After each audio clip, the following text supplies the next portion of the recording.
It's raining. I guess I have to work on the guitar. Can't mow the yard. Hey, welcome back to the shop. Uh, Maybe you can hear it. There's a little bit of white noise going on over here. Well, what I found is that it was kind of humid here. I'm in the north side of Baltimore, and it's kind of humid. So over to your right and my left, I've got the guitar hanging up, and I took this little space heater, and I turned it on real low and turned the fan up, and pointed it up at the guitar to try and create a little bit of warmth and a little bit of air movement, and that made the guitar dry a lot faster. The first couple coats were going really slow. I don't know whether, I mean, they took more than a day to dry. Usually that's 6 hours to recoat.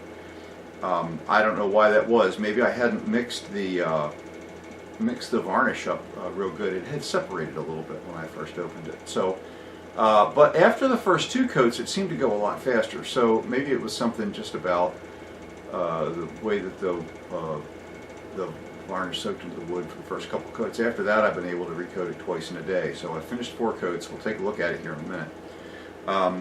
Here we'll zoom in a little bit. This is the back plate for the bridge cover, and if I can zoom in here and show this to you, it looks fantastic.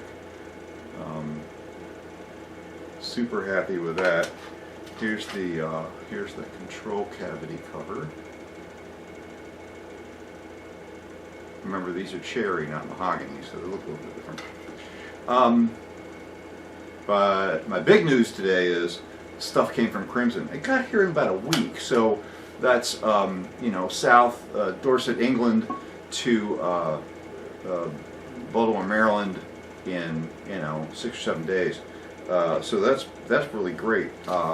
Came in a nice big tube, and this is pretty heavy. There's some mass to this. So let's. I'm going to have to. These are all stapled shut, so I'm going to cut these staples this way.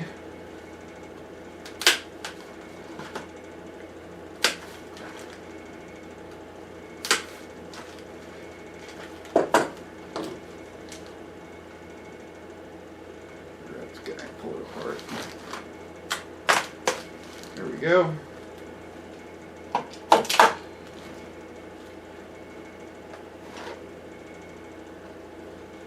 Pull the staples out of here so I don't damage my hand.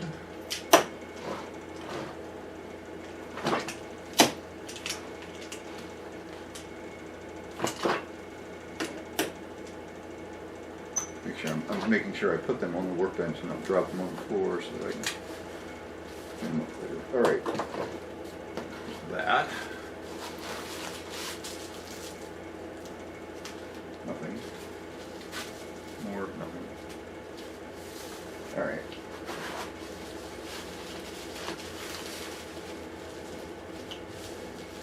Fretboard finishing cleaner.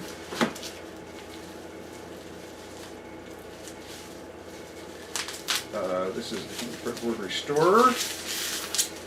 Fretboard Restorer.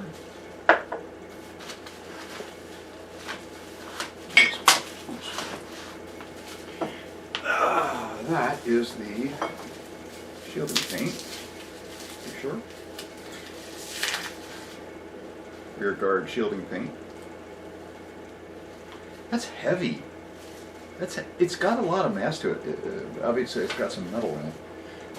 This is the fret rocker. This is heavy. This is not a lightweight thing. This sucker's steel. I thought it was aluminum. Very nice. Very nice. Nice crimson logo. It's really heavy. A lot heavier than I expected it to be. Oh, I know what it is. Yeah, and the real thing that's really heavy in this is notched straight edge. Okay. This is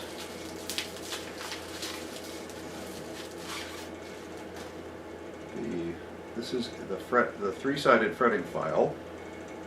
give you guys a better look at this. So the kind of the special thing about this is that the edges of this are smooth. There's no, on a regular three-sided file, the edges are serrated, and they've made these nice and smooth, so that when you're running this along the fret, and this part is sitting on the fretboard like this, you're not marking the fretboard. Very nice.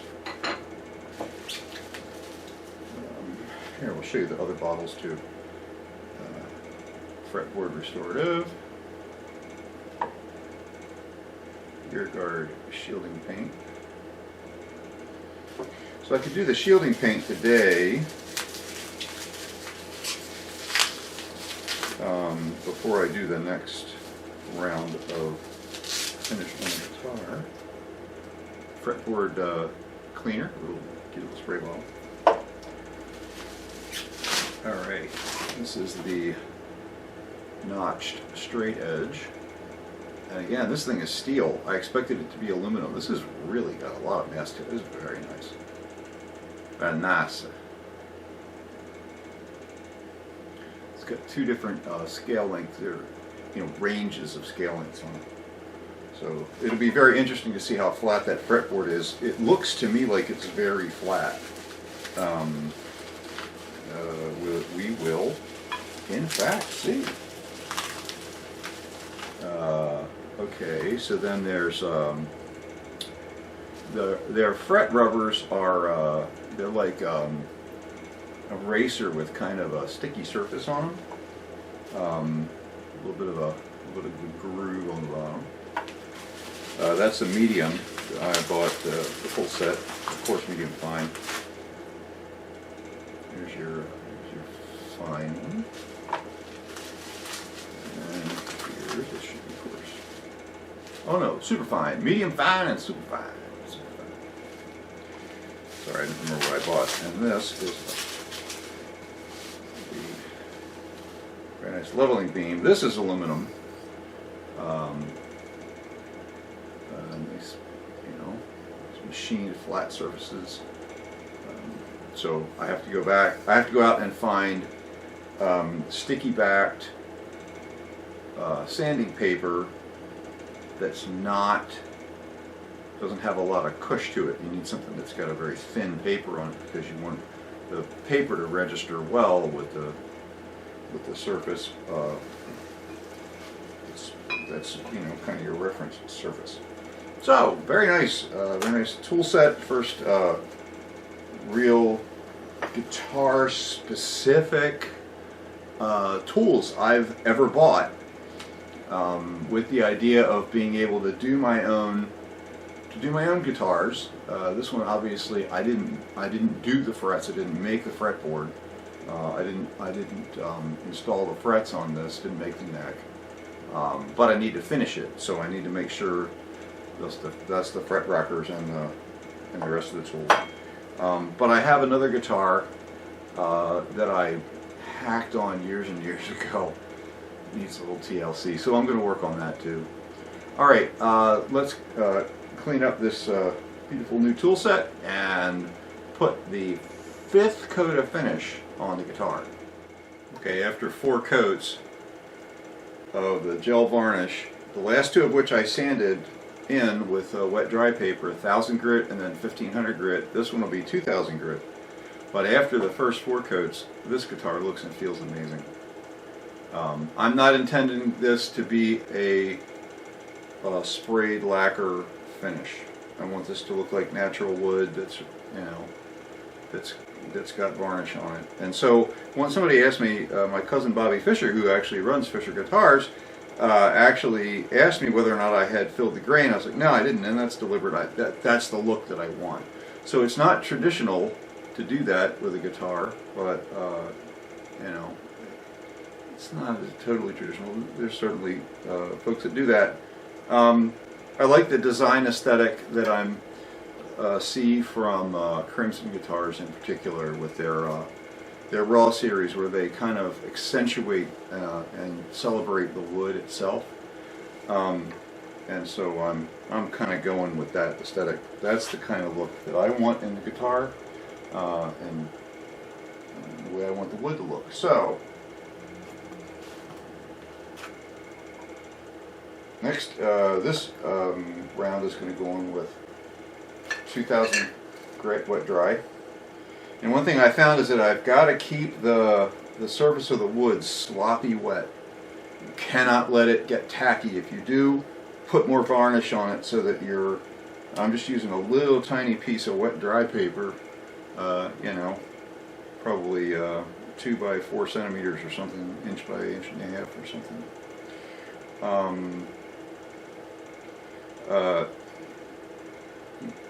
It can't get tacky. If it gets tacky, it starts pulling on the paper, and what you want is the paper to ride in the liquid before it starts to cure up on you. So I had to do smaller areas at a time. And the other thing is you want the varnish to stay pretty liquid. You don't want it to get tacky when you rub it down, because when you rub it off and it's tacky, you leave impressions of the fabric in the surface, and you don't want that. You want it to stay wet and then be dried back, and then it'll actually smooth itself out as it cures. Whereas if you let it get tacky and then it's pulling on the fabric, you tend to see it dulls the surface, because you're seeing the fabric, the nap of the fabric in the top surface finish. I mean, it doesn't hurt the varnish itself. You're not going to hurt the varnish, and you're not going to hurt, you know, how well it's sealed or anything. It's purely aesthetic. Which, you know, hey, if you're going to this much trouble, you're going for aesthetics, right? Here's a little bit of that terrible, terrible, ugly. The little ladies in the fabric store when I bought this, they were like, "Oh, that fabric's so beautiful. What do you use it for? We would like to make a dress out of this." I'm like, "No, I'm used to put varnish on a guitar." No, on a guitar, on a piece of furniture. And they were like, "What?" It's pretty funny. Pretty funny. I thought so anyway. They didn't think so. A lot of guys probably aren't very conversant with fabric stores, but one of my other hobbies is to do medieval reenacting, and in that you tend to learn a lot about fabric, wool in particular. My gosh, I know more about wool than I ever thought I would in my entire life. But I can pick up a piece of wool and say, "Oh, this is really nice, all natural fabric, blah blah blah," you know, or the grain on this is really rough, whatever. I'm actually going to put varnish on the piece of wet dry paper before I do anything with it. That way I know, this is the first time, I know it stays wet. And then where I'm doing the headstock, I'm just trying to go with the grain. You feel it's nice and slippery still.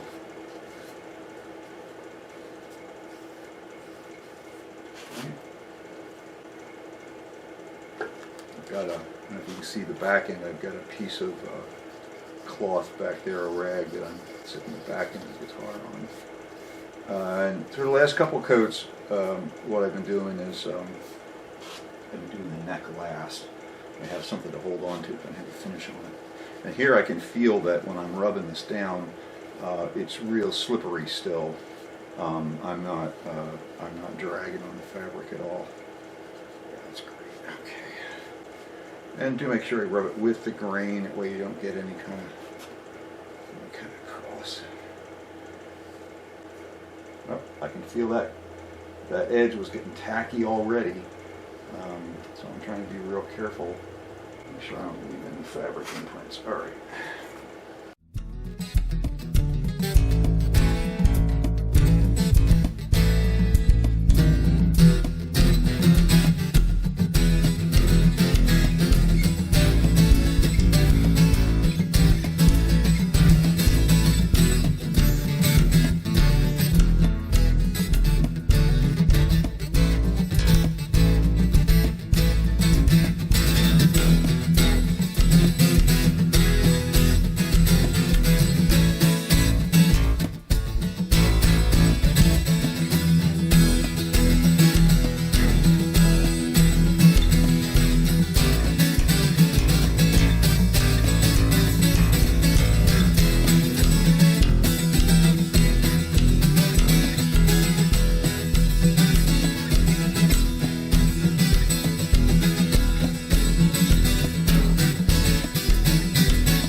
this out to dry. Lay this out to dry.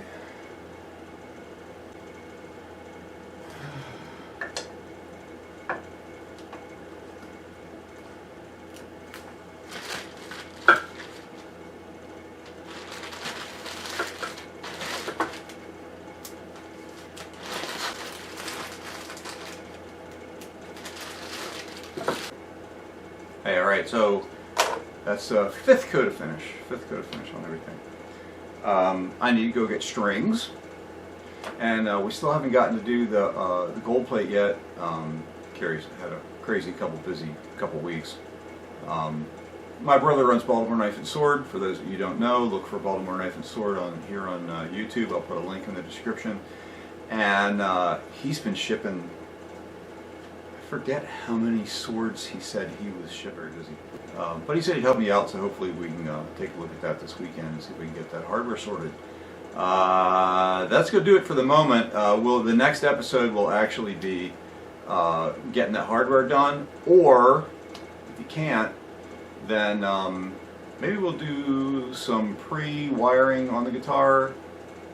I want to let the finish completely cure before I do the frets, because filing and polishing the frets will create some metal dust, and I don't want that to get stuck in the finish.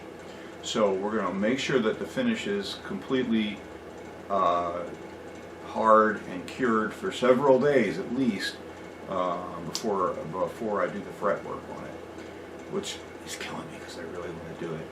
So maybe I'll actually go grab my Frankencaster. It used to be a Kramer Focus 1000, and maybe I'll do a fret job on it as a learning process, because otherwise this is going to be my first fret job. Maybe that's not a great idea. The guitar that I bought for $125 is a good learning instrument, so maybe I'll go do that. That guitar doesn't get played all that often, and generally I'm playing. It's got a synthesizer interface on it, broken at the moment, but the synthesizer interface, it means I'm generally just playing chords on it anyway, so we'll see about doing that. Alright, thanks for watching. Please subscribe. I know I've picked up a couple of dozen subscribers here over the last few weeks. That's a big help. I'm coming up on 400, which for me is a lot. And YouTube recommended episode 2 of this, and I got hundreds of views, which was really super fun. I was getting several views an hour, which for me is a ton. Otherwise, these videos get 30, 40, 50 watches. A lot of people looking for guitar builds videos right now. That's what all these are getting hit for on the search items. So I came at it at a good time, I guess. Anyway, thanks for following along, and we'll see you next time.